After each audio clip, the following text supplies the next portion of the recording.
आज की कहानी में हम एक ऐसे किंगडम के बारे में पढ़ेंगे जहाँ के लोग तो मूर्ख हैं ही, यानी फूल तो हैं ही, साथ ही साथ उस राज्य के यानी किंगडम के राजा और मिनिस्टर्स यानी किंग और मिनिस्टर भी पूरी तरह से फूल यानी मूर्ख थे।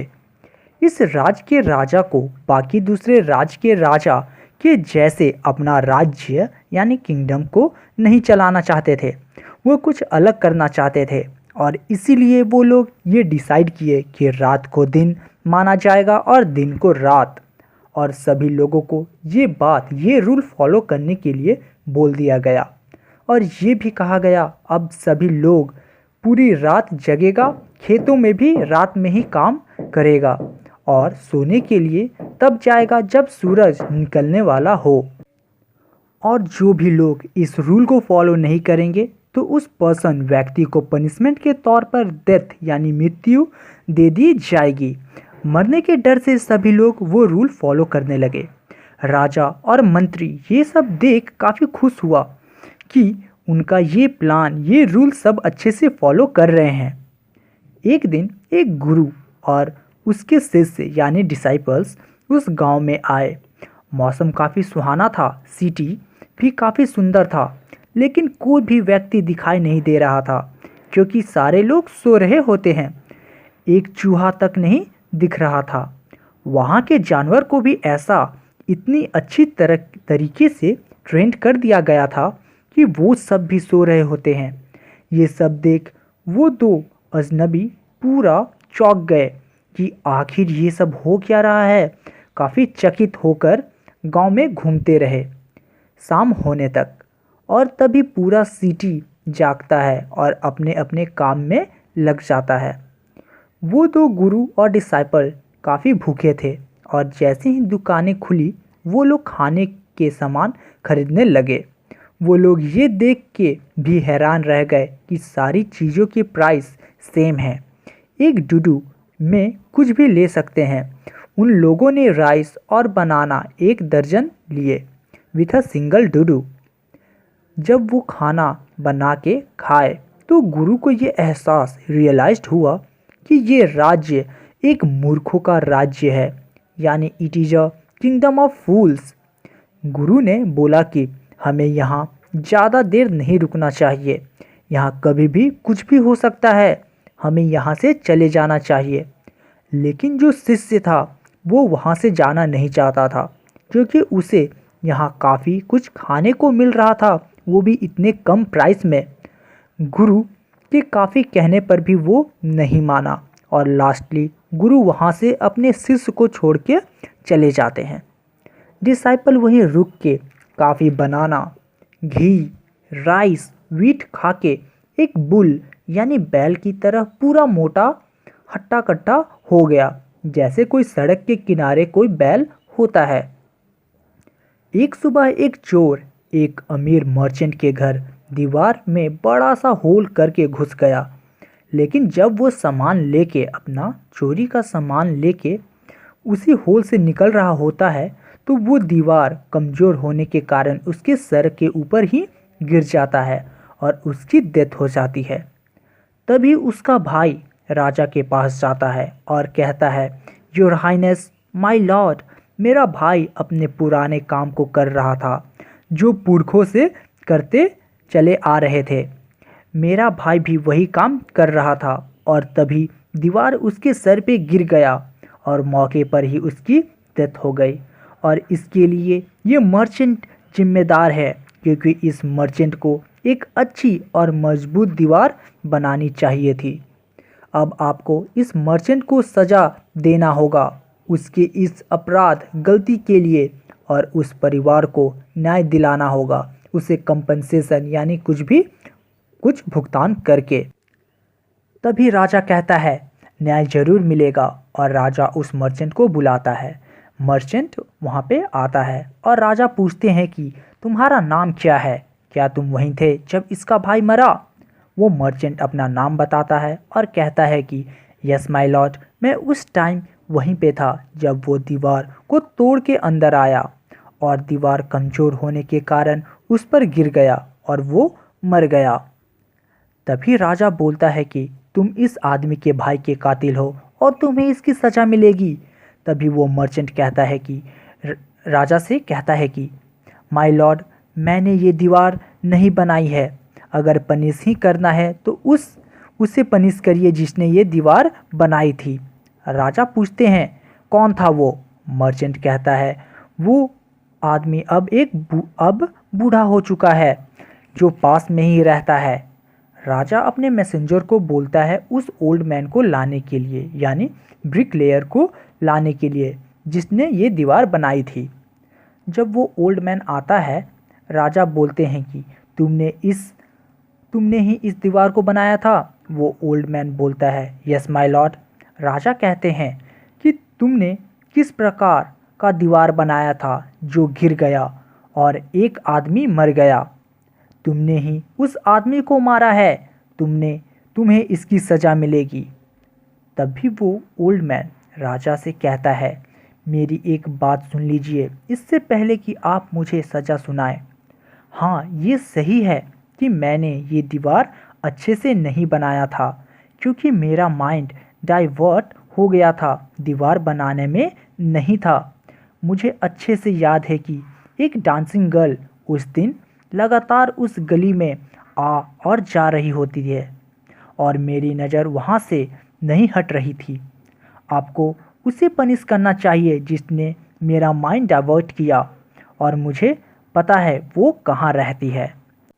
राजा उस डांसिंग गर्ल को भी बुला लेते हैं जो अब काफ़ी बूढ़ी हो चुकी थी। राजा सारी बात उस बूढ़ी औरत से कहते हैं और पनिश करने की बात भी कहते हैं, जिसे सुन वो बूढ़ी औरत ये कहती है कि हाँ, मुझे अच्छे से ये ब्रिकलेयर याद है जो मुझे देख रहा था, लेकिन मुझे ये भी अच्छे से याद है कि मैं उस स्ट्रीट में क्यों बार बार आ और जा रही थी, क्योंकि मैंने गोल्ड स्मिथ सोनार को सोने गोल्ड दिए थे ज्वेलरी बनाने के लिए, लेकिन वो काफ़ी आलसी था।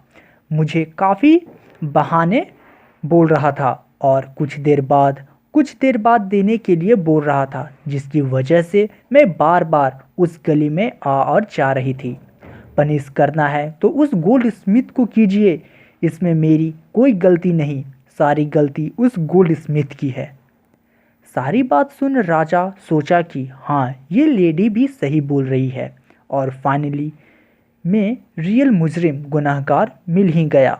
वो गोल्ड स्मिथ अपने नाम सुनकर डर के मारे अपने ही दुकान के एक कोने में छिप गया, लेकिन जब वो राजा के पास गया तो उसे भी अपनी बात रखनी ही थी और कहता है कि माय लॉर्ड, ये सही बात है कि मैंने ही उस डांसर को कई बार आने के लिए बोला था क्योंकि मैं उसकी ज्वेलरी नहीं बना पाया था, क्योंकि मेरे पास एक रिच मर्चेंट की ज्वेलरी बनानी थी जिसके घर शादी था और वो लोग इंतज़ार नहीं कर सकते थे।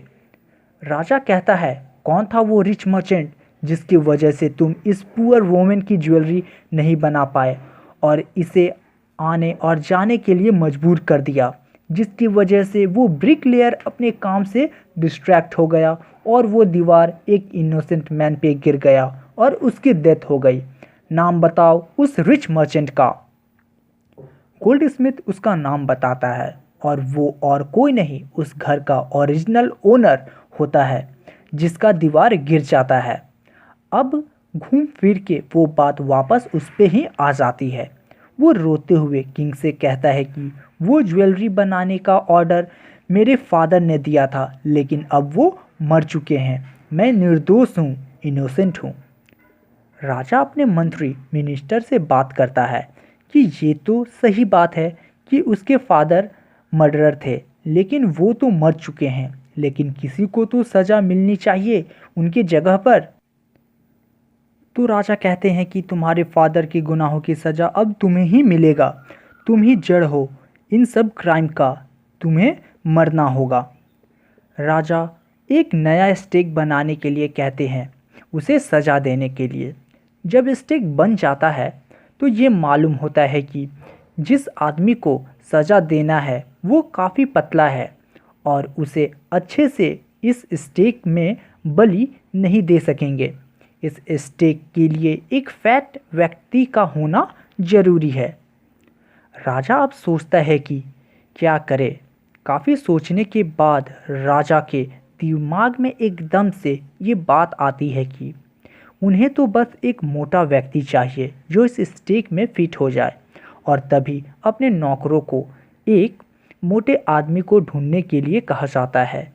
तभी नौकरों की नज़र उस डिसाइपल पे पड़ती है जो काफ़ी मोटा था। पूरा महीना bananas, rice, ghee and wheat खा के वो उस वो वो लोग उसे उठा के ले जाने लगते हैं। वो डिसाइपल कहता है, मैंने क्या किया, मैं एक सन्यासी हूँ। वो चिल्लाया। सर्वेंट बोलता है, शायद ही ये सच हो, लेकिन ये आदेश है राजा का कि एक मोटे आदमी को लाया जाए बलि देने के लिए। डिसाइपल को अपने गुरु के वर्ड्स याद आते हैं जब वो एग्जीक्यूट होने के लिए जा रहा होता है। अपने गुरु को दिल से याद करता है और मदद के लिए पुकारता है। गुरु काफ़ी ज्ञानी थे। भूत और भविष्य देखने की ताकत थी उनमें। वो सारी चीज़ साफ देख रहे होते हैं जो उनके डिसाइपल के साथ हो रहा होता है। गुरु अपने पावर से तुरंत ही अपने डिसाइपल के पास पहुंचते हैं और अपने डिसाइपल से बहस करने लगते हैं और धीरे से कुछ बोलते हैं। फिर वो यानी गुरु राजा के पास जाते हैं और कहते हैं, हे महान राजा, ये बताओ कि बड़ा कौन है, गुरु या उसके चेले। राजा कहता है, ऑफ कोर्स गुरु, इसमें कोई शक नहीं, लेकिन आप क्यों पूछ रहे हैं। गुरु कहते हैं कि तब आप मुझे पहले इस स्टेक में डालिए और मेरे डिसाइपल को मेरे बाद बलि दीजिएगा। ये सब सुन डिसाइपल सब कुछ समझ गया और चिल्लाने लगा कि नहीं नहीं, मुझे पहले मारो। और तभी गुरु और डिसाइपल की लड़ाई होने लगती है। राजा को कुछ समझ नहीं आता कि आखिर क्या हो रहा है। तब वो गुरु को पास बुलाते हैं और पूछते हैं कि क्या कोई सीक्रेट बात है। एक वाइज राजा होने के कारण आपको मुझे बताना होगा। गुरु बोलते हैं कि अगर मैं बता दूं तो क्या आप ये मुझसे वादा करते हैं कि आप मेरी बलि पहले देंगे। राजा हाँ कर देता है। तब गुरु कहते हैं कि मैं सारी दुनिया घूमा, लेकिन इस जगह और यहाँ के राजा जैसा कोई और नहीं देखा। वो जो स्टेक है वो भगवान के न्याय करने की जगह वाला स्टेक है, और जो भी इस स्टेक पे पहले मरेगा वो इस कंट्री का राजा बनेगा, और जो इसके बाद मरेगा वो मिनिस्टर बनेगा। चलिए अब आप अपना वादा निभाइए और मुझे फर्स्ट में एग्जीक्यूट करिए। अब राजा काफ़ी गहरी सोच में डूब जाता है। वो अपना राज्य नहीं छोड़ना चाहता था कि उसके अलावा कोई और वहाँ रूल करे। तो वो ये आदेश देता है कि एग्जीक्यूशन आज नहीं नेक्स्ट डे होगा, और मिनिस्टर से चुपके से सारी बात करता है कि ये अच्छी बात नहीं कि अपना राज्य किसी और को रूल करने के लिए दे दे, यानी यही अच्छा होगा कि हम लोग ही स्टेक पे बलि चढ़ जाए और जिससे कि दोबारा जन्म लेके किंग और मिनिस्टर बने। मिनिस्टर भी बात को मान जाता है क्योंकि राजा कहता है साधु संत लोग कभी झूठ नहीं बोलते। राजा अपने बलि देने वाले लोगों को कहता है, आज रात मैं 2 क्रिमिनल को भेजूंगा, दोनों की बलि दे देना। जो पहले आएगा उसकी, फिर बाद में दूसरी की भी। कोई गलती मत करना, ये मेरा आदेश है। उस रात किंग और मिनिस्टर चुपके से गुरु और डिसाइपल को छोड़ देते हैं, और उन दोनों की जगह किंग और मिनिस्टर गुरु और डिसाइपल बन के जाते हैं जहां दोनों की बलि दी जाती है। जब बॉडी को चील और कौवों को खाने के लिए फेंकी जाती है तो लोग राजा और मिनिस्टर के बॉडी को पाते हैं। सारा शहर कंफ्यूजन में पड़ जाता है। सारी रात वो लोग दुख सुख मना रहे होते हैं और ये सोच रहे हैं कि उनका राजा अब कौन होगा। कुछ लोग अचानक सोचे कि गुरु जी और डिसाइपल ही उनका राजा और मिनिस्टर बनेगा। लोगों ने उन दोनों को पकड़ लिया जब वो सिटी को छोड़ने की तैयारी कर रहे होते हैं। लोगों ने कहा, हमें एक राजा की ज़रूरत है, और सभी लोग गुरु के आगे गिराने लगे कि वो उनका राजा बन जाए। डिसाइपल तो आसानी से मान जाता है मिनिस्टर बनने के लिए, लेकिन गुरुजी काफ़ी कोशिश करने के बाद मान जाते हैं, वो भी ये शर्त यानी कंडीशन पे कि वो पुराने सारे लॉज नियम को चेंज कर देंगे। फिर क्या था, वापस से रात को रात और दिन को दिन माना जाने लगा, और एक डूडू के लिए आपको कुछ भी नहीं मिलेगा, और वो जगह भी बाकी दूसरे जगहों जैसा ही हो गया। सो स्टूडेंट, ये थी पूरी एक्सप्लेनेशन इस चैप्टर की।